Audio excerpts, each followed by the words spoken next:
Tyrone Evans left Highdown Prison near Banstead in a police van with just a civilian driver and a police constable. He wasn't handcuffed, and as the van door opened to let him into the cage that leads to the back of Sutton Magistrates Court, he overpowered the officer and squeezed through the gap between the van and the cage.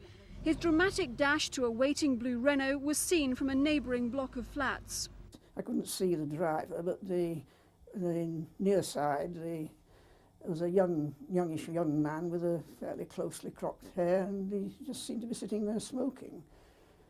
And then I wasn't really looking properly, but out of the corner of my eye I saw something flash across the road. I turned and somebody was diving into the car rather quickly, and it took off at a great speed. The escaped man, Tyrone Evans, is described as extremely dangerous. Police say he'll stop at nothing to keep his freedom.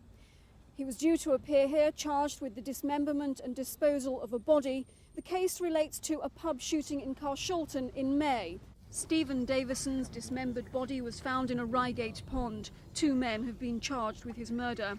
This is the second escape from the same court in as many days by men branded as dangerous.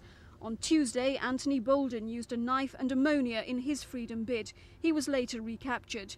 Prison officers say they stand little chance against violent men. If a man is as determined as obviously this one was, and the other one on Tuesday when he came out of Belmarsh, there's not a great deal that anybody can do about it. If we have prior warning, obviously the police are given notification and escorts are strengthened. Beyond that, unfortunately, there isn't a great deal that we can do to help. Labour is now calling for an urgent inquiry. Certainly, as an incident had already occurred this week, one would have expected extra precautions to be taken. But we know from the Prison Officers Association and from the police that there are continuing concerns about the level of staffing and the difficulties they often have in providing an escort service at the level of security that they think is necessary. Privately, court officials are embarrassed about this second escape. Publicly, they're saying nothing. But security for potentially violent prisoners must now be under scrutiny. Mary Marr for Thames News.